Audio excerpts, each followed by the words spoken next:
Good morning, guys and gals from northern Michigan. I think we have maybe a foot of snow total. And it still seems to be coming down, although Dan thinks it's blowing. Apologies if you don't like the camera angle, this is the best it's gonna get, but Dan did take apart and look at and play with the bullet point mounting system, so that should be up and rolling soon. Because we had a talk yesterday while driving the store. I'm like, you never want to come out in the car with me. And I'm like, okay, because, you know, the original opened with like, you know, you never want to go out anywhere. And I'm like, where do you want to go to? Oh, you want to drive around the woods more. Okay.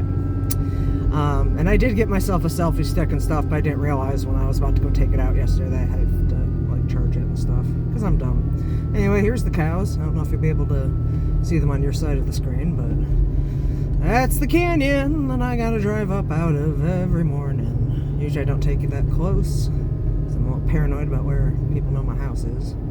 Now that's not Googleable if you have my first and last name, but I don't know. Discretion. Anyway, I'm putting this on this morning and talking to myself because I need something to motivate me to get the heck out of the house because it's cold. We're down to single digits, which granted is normal for this time of year in northern Michigan, but it's not something we were used to because we got jacked up to like 40 a week or so ago. And everything melted, so we are equally confused. But the sunrise looks pretty, so that's something. And my back screen is blocked with the snow from driving around the woods yesterday. Although that was fun. I almost considered taking the mount off the driver's side, moving it to the passenger side, or trying to hold it. But, well, of course, by then I was just like, heck, I'll just try to enjoy the scenery as far out as it goes. And maybe cheer myself up. I don't know. I woke up this morning debating whether or not I wanted to go to my meeting with my coworkers, because I keep having these spats of like, well, so-and-so only does like the bare minimum, and they seem to not have any issues. So why should I keep trying to communicate with people that I feel like aren't that interested in my communications? I don't know. And also the thing I have to bring to that meeting is something that could easily be an email. As a part of me is like, just withdraw it and be like, never mind. Y'all just have a meeting, I'll read the notes. Like I said, I have some coworkers who don't interact much with the rest of us. Even though we have regular meetings, that used to like bug the heck out of me when I was first hired. Because I'm like, how can you get away with being tenured and literally coming to no faculty meetings? And I think if our dean or whatever made it mandatory to come to like an old college meeting, they would. But anything they didn't want to come to, they just didn't come to. Which was such crazy amounts of freedom that, yeah, it still blows my mind. Speaking of which, the last union meeting I went to, and we're going to be so glad that I am not our faculty union representative soon. Although I'm very glad that the top two people who run our union are retiring, because I'm like, yeah, as soon as you retire, we will figure it out ourselves. Like, half the reason some of us aren't involved as much as we could be is because you guys, you know, keep sloughing our issues off. Anyway, that's unions for you if you're a 12-month faculty. But yeah, in this case, I had one of the 9-month faculties like, yeah, that week, like from the 5th of January, like they scheduled an all college meeting during that week and we have that off, right? And I'm like, no. Us 12-monthers have always been told that we have to work that week and that you guys are off doing some sort of class prep. You know, I don't teach, so I don't know what you're doing. And it's like, no, we might be traveling and nobody's ever done this, and can't you like get that clarified in the contract that we have that time off because classes aren't in session? And yeah, I was lucky that another 12-month one of the advisors like spoke up and was like, yeah, no, by the way, all those of you who take that week off, guess who gets to pick up all of your teaching questions for you because we're around. So yeah, and the person that brought this up is somebody I have like personal beefs with anyway. But honestly, if you work a normal, and I grew up working class, you work a normal 9-to-5 job, and then you are forced to start sitting in faculty union meetings. And this started at my like last place. My favorite quote from the last place I worked was the first faculty meeting I got assigned to go to for that union. The big to-do at the time was like taking attendance because that would eat 5 minutes into your instruction time. I'm like, it doesn't eat 5 minutes into your instruction time. Like 2 minutes, maybe. Because people are like, you just pass around the sheet, and it's like, no, the university, and actually it wasn't really the university, it was like the federal student loan program in particular, wants to like check and verify the people in their classes, which is such a mind-blowing thing to me, because like 25 years ago when I went, it was just barely starting to track that you like went and did quote-unquote participation by, attending class and, I don't know, saying 5 things or something during a semester. I always burned out my participation early because I always had tons of questions, and then, the teacher wouldn't call me anymore. My dad did tell me that, though, in high school, too. It's like, if you're in a class where you really don't want to get called on randomly, just spend the first couple weeks of class annoying the heck out of that person.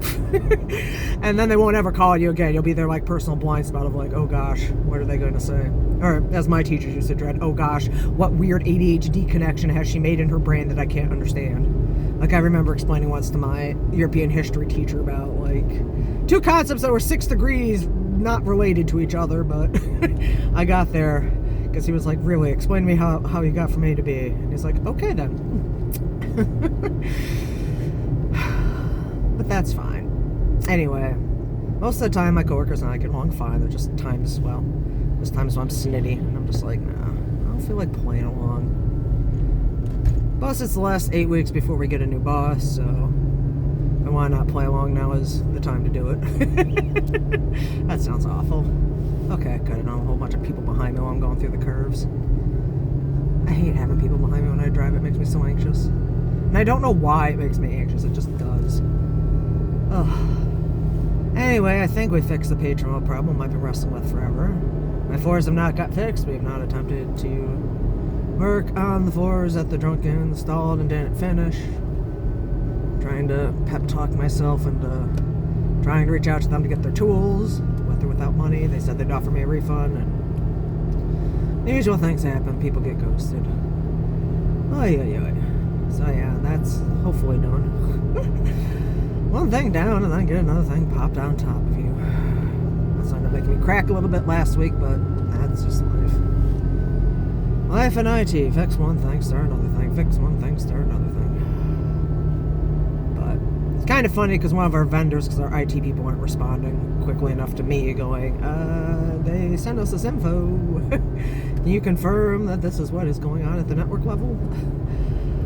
I think they closed their ticket. Although I just now realized while I was talking about that, that's the vendor on the other side. Never mind. That's easy proxy. OCLC was like, we told you what your config file is. Do you need anything else? So, I don't know. I have theories about why this particular vendor stuff isn't working. And my theory is just simply the security is, security controls are tweaked up too high. And they want to track all your business on their site. So, nice little war there. But hopefully that gets sorted out. I did see one thing for work today, but it's another fun one where people don't give you near enough information to like actually troubleshoot. It's like I went in here and it said no worky, please contact library. I'm like, okay, person. It's not bad when I have like patrons do it. That's not me sighing. This is me sighing also because some of my coworkers do this too. I have ones that are really precise, and I have ones that write me as like thing broken. I can get thing to work now. Thing work for you? Yes, but was broken. Okay, I don't have a time machine. But it might break again. Yes. I don't know. I get told a lot that I'm way too fault tolerant for my profession. I'm just like, yeah, it breaks. There are books. Come see books. Check books out. Write nice little letters to yourself in book. This whole internet thing may be destroyed by an EMP in a minute. You never know, guys. You never freaking know. Anyway, the other thing I gotta do this week, which I think I'm gonna have to pick up someone else's slack by doing twice the work, which stinks, but they're having medical issues, so it's like, I can't really fault you. But on the other hand, really don't like, well, I don't know. I'm not the best person to get a recommendation off of because I'm brutally honest if anyone calls me, so that's why I've always told my interns, I'm like, just heads up. And I'm just not great at writing them. AI's helped, but I guess it's the plus of not interacting with as many people as I get older. I don't have to write as many. But now I have to write 1 and possibly 2, and yeah. Probably gonna use AI, not gonna lie. Like, so-and-so is great and deserves a raise. Like, that's what you'd get if it was just me writing for sane people that didn't need a whole lot of exposition on things. She'd do job good. Well documented. Give her money. Yeah. Not everybody can be as terse as I can. But yeah. So there's that. I got access, whether or not I necessarily wanted it, to Discovery Garden. So maybe this will be the week I get that all rehooked back together in with Primo. I need to get writing people's letters. People have written letters for you? Yeah, I know. Doesn't mean I like doing them. It's like doing paperwork. I hate doing paperwork. That's the easiest way to get me to not do anything. Just show me some paperwork. In fact, I think that's how NASA got me to like drop out of trying to run for anything. I think I was running. I ran for member at large twice. I lost twice. I'm like, okay, enough of that. You guys are nice enough to like cajole me into doing this, and then I just fail. So that's a bit of a knock on the self-esteem. But yeah, the last one, they're like, yeah, you have to go find 10 people to sign this form to recommend. And I'm like, never mind. I am way too uncomfortable going around and ask 10 freaking people in any org to recommend me for anything. Sorry, that's too far out of my comfort zone. I know I could just be doing it by email, but it's still a hard ask. I have a hard time asking for anything. It was hard enough, I think, the year before we had to like get 2 or 3 people that had worked with you in NASIG as a committee chair and stuff. So yeah, once they up that to like 10 like people throughout the org, I'm like, nope, not happening.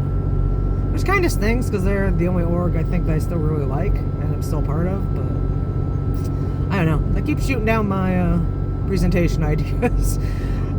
So I'm just not going to pitch anymore, which will be fine. I don't have anything good for the ITEL AI journal right now either, because I haven't been plunging my whole brain into that. The more I read on it, the more I think on it, the more I'm like, do we really need to be doing this, people? Like, maybe we just put that technology back in the can and call it good. But you can't! Yeah, you can, actually.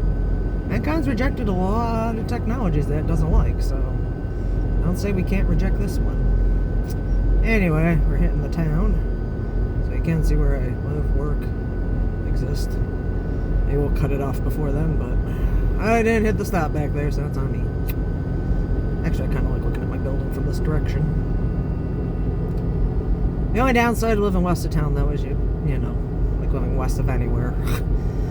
Driving in, blind you in the eyes, and then going home, blind you in the eyes. Oof. Yeah, saw that sign said 450 carts, yep, Our weed is ridiculously low out here, feel free to come by. It might be worth the cold. Alright, I'm gonna knock this off hopefully before we zoom in anyone's plate.